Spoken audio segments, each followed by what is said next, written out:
तो ये जो गुजरात का, मैं रीजनल मीडिया पे यदि मैं बात करूं आपको, अभी भी रीजनल मीडिया गोदी मीडिया नहीं बना है। रीजनल मीडिया ने आज भी पत्रकारिता जिंदा रखी है।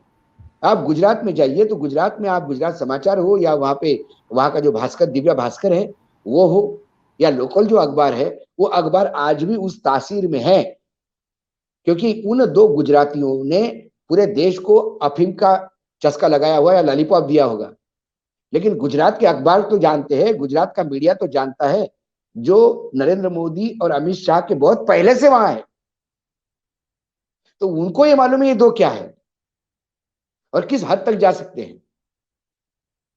तो एक अपनी लाइन लेके बाकायदा उस लाइन में बने रहते हैं। इसीलिए मैं हमेशा कहता हूं कि गुजरात की स्थिति जानने के लिए गुजरात के अखबार पढ़िए। आप थोड़ा प्रैक्टिस करेंगे, गुजराती पढ़ने में ज्यादा मुश्किल नहीं है, आप थोड़ा सा प्रैक्टिस करेंगे तो समझ में आ जाएगा। तो गुजरात के लोग जब इशू उठाते हैं, गुजरात के लोग, यही गुजरात के लोग है ना, यही गुजरात का मीडिया है जिन्होंने वहां वो पशुओं का बिल जो था आवारा पशुओं पे, वो उठाया बराबर। सरकार को वापस करना पड़ेगा ना। ये 3 कानून जैसे किसानों के वापस हो गए, वैसा वो गुजरात का बिल वापस हो गया। मात्र वहां रावड़िया जो होते हैं, मुझे शहर में रावड़िया कहते हैं और मालधारी कहते हैं, गांव में जो पशुपालन होते हैं पशु, उनकी एक कितना परसेंट वोट होगा उनका, 2-2.5%। लेकिन जो ऐतिहासिक लाख 1.5 लाख 2 लाख की जो रैली हुई गांधीनगर में, उस रैली ने डूबती हुई कश्ती जो है बीजेपी की और ज्यादा लंबी नहीं डूब जाए, इससे आनंद फानन में उन्होंने बिल वापस लिया। और वो बिल वापस लेने से अन्याय किस पे हुआ? शहरों में हुआ। क्या आप जानते हो कि शहरों में जानवरों का प्रकोप कितना है? गुजरात में एटीएम के अंदर गाय भैंसे पड़ी जाती, देखी जाती है। अब गाय को एटीएम से मार के कौन निकालेगा बाहर? और किसी ने वीडियो पोस्ट किया, आपने गाय को डंडा मारा, तो आपका परिवार मार खाएगा पूरा। तो इससे परेशान होकर वो बिल आया। लेकिन उस बिल और उस गांव उन लोगों की भी गलती नहीं। शहरों की तरफ क्यों आए हैं? क्योंकि आपने जो गोचर की जमीनें थी वो बड़े बड़े उद्योगपतियों को बेच दी। तो गांव में जब गोचर की जमीनें नहीं रही तो जानवर क्या करेंगे? सौराष्ट्र में इतना प्रकोप, इतना भयानक गरीबी और अनबैलेंस है, वहां के लोग माइग्रेट हो गए शहरों की तरफ, अपने मवेशी लेके माइग्रेट हो गए। तो वो इशू अलग है, उसको भी आपको ट्रीट करना होगा। गांव में यदि शहर में गाय भैंसे घूमती है तो क्यों घूमती है, इस सवाल का जवाब कोई नहीं ढूंढता। ठीक बात है, बिल्कुल सही बात है।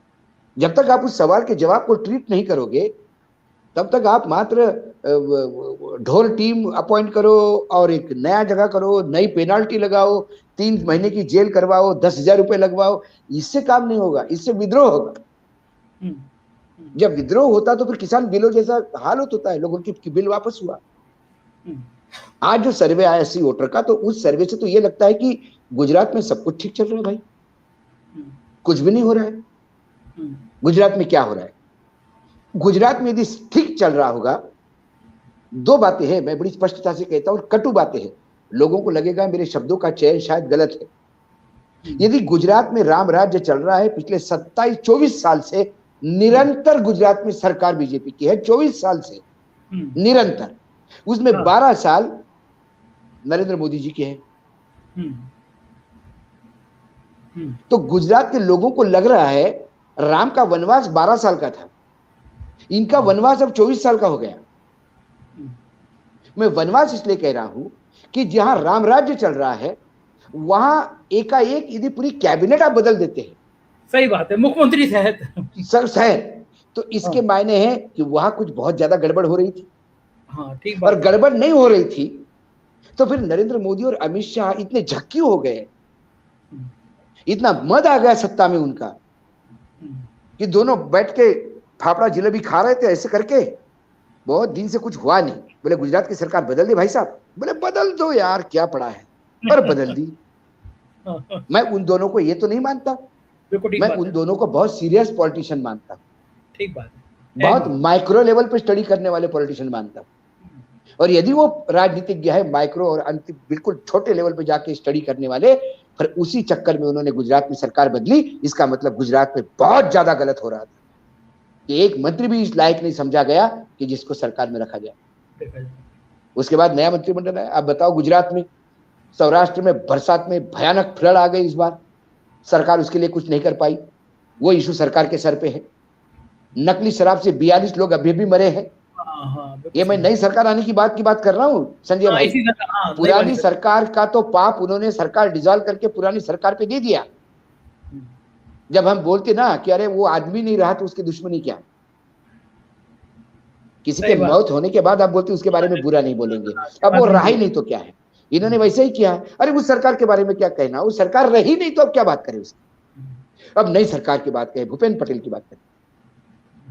भूपेंद्र पटेल देखिए, भयानक फ्लड सौराष्ट्र में, कुछ नहीं कर पाए। नकली शराब, लाखों 42 लोग मरे, कुछ नहीं कर पाए। 3000 करोड़ का मुंद्रा, 3000 किलो का मुंद्रा पोर्ट में ड्रग आया। हाँ, उसमें स्टेट गवर्नमेंट भी कहीं ना कहीं वो इंडिकेट किया है कोर्ट ने, वो नहीं कर पाए। बंदर का तो अडानी भैया का था ना, वो तो नहीं, दामाद जी का था, अडानी दामाद जी, भैया नहीं, तो दामाद है, सरकारी दामाद। उसके बाद वहां सारे सरकारी कर्मचारी भयानक रूप से आंदोलित है, और ये आंदोलन पिछले 1 साल से चल रहा है। पटवारियों से लेके कर्मचारी तक, शिक्षकों से लेके एलडीसी तक, वो पटेल साहब झेल रहे। उसके बाद बिल्किस बानो के 11 लोगों को आपने बाहर निकाल दिया, सम्मान किया, बलात्कारियों का सम्मान करना। ये बीजेपी के कई वोटर्स है, उनको ये बुरा लगा, गले नहीं उतरा। सर्वोच्च न्यायालय ने फिर उसको सौगंध नोटिस दिया, वो गले पड़ा हुआ है। पटेल में फूट है। तो ये तमाम चीजें जो है, ये कुछ तो है, इतनी एंटी इनकम्बेंसी है। ये सवाल जो मैंने आपको 4 5 6 गिनाए, ये ऐसे उंगलियों पे गिनने लायक है। ठीक बात है। बाकी मैं गोचर की जमीन, भ्रष्टाचार, इस पे तो मैं एक केस पे जाऊंगा तो शाम तक हो जाएगा गुजरात। ये सारा गुजरात में होते हुए यदि ये कहे कि सब कुछ चंगा है, तो फिर मुझे उस सर्वे पे डाउट आता है। पॉइंट नंबर 1, सर्वे होते क्यों हैं? पॉइंट नहीं, सर्वे आपको टीआरपी लेनी होती है, और आपको आकाओं को बताना पड़ता है कि मेरे आका, मैंने फिर जयकार लगाया आपका। हम नहीं, हर शनिवार को शनि का तेल चढ़ाने जाते ना, हर शनिवार को शनि का तेल तो चढ़ाने जाते हैं। तो चुनाव तक तो ये सर्वे लगातार है, हर शनिवार को तेल तो चढ़ाना होगा शनि बाबा को। शनि का प्रकोप बहुत भयानक है, वो शुक्र मंगल गुरु जैसा नहीं है, या राहु जैसा नहीं है कि थोड़ी तकलीफ दे देगा, वो घर पहुंचा के आता है। तो शनि को तेल चढ़ाना बहुत जरूरी है। तो बीच बीच में तेल चढ़ाते रहते सर्वे का, तो वो सर्वे का तेल चढ़ा है। अब देखिए आप, मैं आपको कुछ तथ्यों को लेकर चलता हूं। आपने भी बात की गुजरात में, मैं भी गुजरात घूम के आया हूं। 2012 में जब विधानसभा के चुनाव हुए, पटेल आंदोलन नहीं था, कुछ नहीं था। नरेंद्र मोदी प्रधानमंत्री पद के लिए तैयारी कर रहे थे। वो चुनाव था वो, कि अब गुजरात नहीं, अब तीसरी बार चुनाव जीते वो। उस लहर में भी कांग्रेस की 59 सीटें थी, 59। तो कांग्रेस की मरी हुई हालत में बिना कुछ किए 50 सीटें तो कांग्रेस की विधानसभा में स्वयंभू है कि वो कांग्रेस के उम्मीदवार टिकट लेते हैं और जीत के आते हैं। ठीक है, अब तो स्थिति ज्यादा बुरी है। महंगाई, केंद्र सरकार की 10 बेरोजगार से लेकर तमाम चीजें, ये जो रुपया ऊपर नीचे हो रहा है, डॉलर नीचे ऊपर हो रहा है, वो गुजरातियों को बहुत तकलीफ हो रही है। उसकी महंगाई की तकलीफ हो रही है। और ये मैंने जो आपने 6-7 गिनाए, ये पटेल साहब के, भूपेंद्र पटेल जी के टाइम के हैं। अब ये इतने डर गए कि सीआर पाटिल ने कल स्टेटमेंट दिया, अध्यक्ष ने, कि अगला चुनाव भूपेंद्र पटेल के ही नेतृत्व में होगा। उनको लगा कि इसको भी नाराज, अब नाराज किसी को करने की स्थिति में नहीं है बीजेपी वहां पे। तो ये जब सारी चीजें सामने आ रही है, ऐसे में कांग्रेस की मरी, वहां बीजेपी कहां से स्वीप करेगी। अब हम आम आदमी पार्टी पे आते हैं। पहले एक सेकंड बीजेपी पे आते हैं। जो बीजेपी के जो मंत्री हटाए गए, मुख्यमंत्री समेत, तो जाहिर है और उनको टिकट भी नहीं मिलेगा, फिर वो क्या करेंगे? वो भजन तो करेंगे नहीं, और फोर्स नहीं करेंगे। और वो ताकत वाले मंत्री है, वो सवाल उठने लगे हैं गुजरात में। एक सांसद है जिनके बेटे वहां मंत्री थे, हाँ। उसने सवाल उठाया है कि मुझे क्यों निकाला गया मंत्रिमंडल से, कम से कम इसका कारण देना होगा। अब वहां लोग बोलने लगे हैं। आपने रूपाणी जी को उठा के लाया, चंडीगढ़ और हरियाणा का इंचार्ज बना दिया, आपने उनको स्टेट से बाहर निकाला। अरे वो शारीरिक रूप से चंडीगढ़ और हरियाणा में रहेंगे, लेकिन उनका मन और दिल तो गुजरात में ही रहेगा, नींबू निचोड़ने में। वहां पटेल जैसे बड़े ताकतवर मंत्री थे, वो अपना वजूद दिखाएंगे। उसके बाद बीजेपी में इनफाइट्स बहुत है। अमित शाह के एक आदमी को वहां मंत्री नहीं बनाया गया है। अमित शाह बहुत नाराज हैं।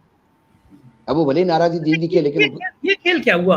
अमित शाह के आदमी वहां मंत्री क्यों नहीं बने? क्योंकि और मुझे आते तो रिसीव करने तक नहीं आते वहां पे। सीआर पाटिल और आनंदीबेन पटेल ये सब एक हो गए। आनंदीबेन पटेल और अमित शाह, इनका बहुत पुराना झगड़ा है ना।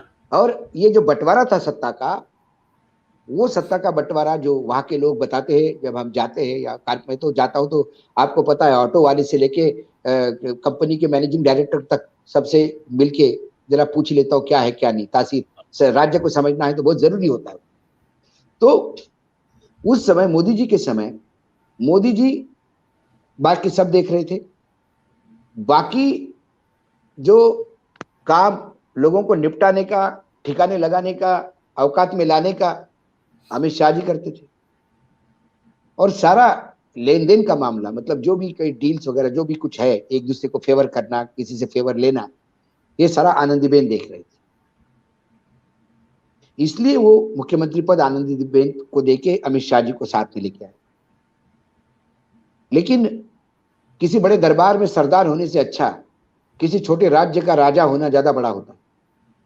ठीक बात। इसीलिए वो राज्य पद, वो उनकी नजर तो उस मुख्यमंत्री पद पे थी। जब आनंदीबेन को वहां से हटाया गया, तब रूपाणी साहब, और रूपाणी साहब के बारे में लोग कहते कि अमित शाह कहते, कोई क्या कहते हैं। मैंने एक बीजेपी के बड़े नेता को पूछा, जो थोड़ा अभी वनवास काट रहे हैं, उनको मैंने पूछा कि भाई साहब, मैंने सुना रूपाणी जी के आपके भी अच्छे संबंध है। उन्होंने कहा रूपाणी जी गुजरात में राजनीति में आलू है, हर सब्जी में चल जाता है, और रोटी में डालो तो पराठा बन जाता है, तो कोई नहीं कहता वो किसी के है। उसके बाद रूपाणी सभी को ऑब्लाइज कर रहे थे। फिर रूपाणी जी के कुछ कांड बाहर आ गए, पैसे के लेन देन के, तो रूपाणी जी को, हाँ बिल्कुल बिल्कुल सही है। तो उसके बाद रूपाणी जी को बोला गया कि रूपाणी जी आप अब घर जाइए। शाम को एक पटेल का सम्मेलन था, उसमें रूपाणी जी की बहुत तारीफ की प्राइम मिनिस्टर ने, और सुबह जाके उन्होंने इस्तीफा सौंपा। तो रूपाणी जी ने बड़ा, अरे संजय भाई, अभी रूपाणी जी ने इंडियन एक्सप्रेस को एक इंटरव्यू दिया, उसमें उन्होंने बड़ा मासूमियत से कहा कि शाम को मेरा इस्तीफा मांगा गया और मैंने एक लॉयल सोल्जर के हिसाब से सुबह इस्तीफा दे दिया। मैंने उन्हें कारण नहीं पूछा, उन्होंने मुझे कारण नहीं बताया। अब मैं इसकी तुलना दूसरी करता हूं आपको। आपने आपके ड्राइवर को पेट्रोल बेचती हुए गाड़ी का रंगे हाथ पकड़ा, रंगे हाथ पकड़ा। ये उसको भी मालूम है और आपको भी पता है कि आपने पकड़ा उसको। उसके बाद दूसरे दिन आपने उसको कहा कि तुम्हारा हिसाब हो गया, कल से आना मत। आप उसको बताओगे नहीं कि तुम चोरी करते हुए पकड़े गए इसलिए निकाला, और वो भी आपको पूछेगा नहीं कि मुझे क्यों निकाला। उसको मालूम है कि उसने चोरी की और आपने पकड़ा। रूपाणी जी का कुछ ऐसा ही हुआ था, इसलिए रूपाणी जी ने शर्म के मारे पूछा नहीं, और उन्होंने और क्या बेइज्जती करना, इस्तीफा तो दे ही दिया है, इसलिए पूछा नहीं, बताया नहीं। तो ये वहां पे जो होगा अंदरूनी काटछाट है। दूसरी बात है, इन्होंने इस बार तो जरूर बीजेपी ने अच्छा किया कि उन्होंने इस बार जो लोकल सरकार की जो जगहें होती है, नौकरियां होती है, जो स्टेट बोर्ड होता है, उसमें आदिवासियों को भारी तादाद में भर्ती किया। तो एक आदिवासी बैंक, वोट बैंक हमेशा जो कांग्रेस का कहा करता था, उससे थोड़ा सा निकालने का प्रयास हो रहा है। एक बीजेपी के लिए वहां प्लस पॉइंट होगा। लेकिन यदि हम आम आदमी पार्टी की बात करें, तो आम आदमी पार्टी वहां पे जब जाएगी तो वो बीजेपी का भी वोट लेगी और कांग्रेस का भी वोट लेगी। लेकिन कांग्रेस की जो मैंने 50 सीटें बताई है वो स्वयंभू सीटें हैं, वो अपने बलबूते पे चुनाव जीत के आते हैं। यदि वो अपने बलबूते पे चुनाव जीत के आएंगे तो वहां आम आदमी पार्टी कुछ नहीं कर पा रही। अब आम आदमी पार्टी का कोई स्ट्रेटेजी जो है, कुछ चीजें हैं मेरे पास, यदि मैंने देखी। अब देखिए, सूरत में 10-15 सीटें हैं टोटल। मैं सूरत की बात करूं तो सूरत में उन्होंने सिलेक्टेड जगह पे अपने उम्मीदवार खड़े किए, मतलब जो अनाउंसमेंट किए। अब वो कौन से हैं? म्युनिसिपल कॉर्पोरेशन में अच्छा किया था ना आम आदमी अच्छा, पार्टी ने। नहीं तो मैंने नहीं वो भी बताता हूँ कैसा अच्छा हुआ था। अब उन्होंने सूरत में 1 2 3 4 5 6 7 8 9 10 सीटें, 10 सीटों में 3 कांग्रेस के पास है, 7 बीजेपी के पास है। उन्होंने उन तीनों सीटों पे कांग्रेस वाले अपने उम्मीदवार उतारे। बाकी जगह भी मेरे पास डाटा है, क्योंकि अभी वो कंपाइल हो रहा है। आम आदमी पार्टी वहां अपनी उम्मीदवार ताकत से उतार रही है जहां कांग्रेस का उम्मीदवार कम मार्जिन से बीजेपी से जीता है या हारा है। तो नुकसान किसका होगा? कांग्रेस का होगा। वहां बीजेपी का एक फिक्स सीटें है। मेरे हिसाब से बीजेपी नहीं मरती हुई हालात में सरकार बीजेपी बना लेगी वहां, नो डाउट अबाउट इट। लेकिन बीजेपी 90 92 95 94 बिल्कुल मार्जिन पे रहेगी। कांग्रेस अपना मरी हुई हालत में भी 40-50 सीटें लेके आई। 30 से 40 सीटें फ्लोटिंग है वहां पे, कि जो टाइम आने पे तय करते हैं। उन 30-40 सीटों में आप कितना दम मारते हो, बीजेपी कितना दम मारती है, कांग्रेस कितना दम मारती है। बीजेपी के पास सवाल बहुत है जिसके जवाब बीजेपी के पास नहीं। आम आदमी पार्टी बात बहुत करती है लेकिन पूरी एक्सपोज भी होती है, जैसा वो ऑटो वाला मामला एक्सपोज हो गया। हाँ, ऐसा ही कांग्रेस का ये है कि जिसका एक सवाल है, कांग्रेस का सामने भूत बन के खड़ा है जिसका जवाब कांग्रेस के पास है ही नहीं। कांग्रेस पे आरोप लगते हैं कि तुम्हारे एमएलए बिक जाते हैं। आम आदमी पार्टी का रिकॉर्ड नहीं है अभी तक कि कोई आदमी बिका है वहां पर। तो क्या आम आदमी पार्टी बीजेपी के साथ मिलकर काम कर रही है, या आम आदमी पार्टी वहां कांग्रेस को रिप्लेस करती है? तो फिर ऐसी जगह भी चुनाव लड़ना चाहिए जहां बीजेपी ने ताकत के साथ उम्मीदवार उतारे हैं, वहां पर मिलीजुली कुश्ती नहीं होनी चाहिए। तो जब ये उम्मीदवारों की लिस्ट फाइनल होगी तब मैं आपको एक एक लिस्ट पे बताने की स्थिति में रहूंगा कि यहाँ ये फ्रेंडली कॉन्टेस्ट हो रहा है। जैसा ओएसी के बारे में हमको पता था कि ओएसी यूपी में कहां फ्रेंडली कॉन्टेस्ट करवा रहे हैं, और जो लिस्ट थी उसमें से करीब करीब 6 सीटें तो बीजेपी जीती गई। 8-10 सीटों पे खेल होना था, उसमें 6 सीटों के तो नतीजे आ गए अपने पास। तो इतना माइक्रो लेवल पे जो जाके आप स्टडी करते हैं तो ये पता होता है। तो केंद्र की जितने भी नेशनल न्यूज चैनल है वो तो नतीजे आने तक यही कहते रहेंगे। जैसे बंगाल में हमने देखा, नतीजे आखिरी आने तक यही था कि बीजेपी स्वीप कर रही है। नतीजे आने के बाद ममता ने स्वीप किया ये खबर नहीं थी। खबर ये थी कि कोरोना काल में ममता के घर के बाहर इतने लोग कैसे इकट्ठा हो रहे हैं, प्रशासन क्या कर रहा है। अरे नालायको, इसी कोरोना काल में जब लाखों की भीड़ में मोदी जी कहते थे कि ऐसा जन सैलाब उन्होंने नहीं देखा, तब कोरोना कहाँ गायब हो गया था? दीदी, हाँ, तब कोरोना आपको नहीं दिख रहा था। चुनाव ममता दिखने के बाद ये हसियानी बिल्ली वो खंबा नोचे जैसी स्थिति हो जाती है। तो ये बात आपको देखनी होगी। इसलिए गोदी मीडिया क्यों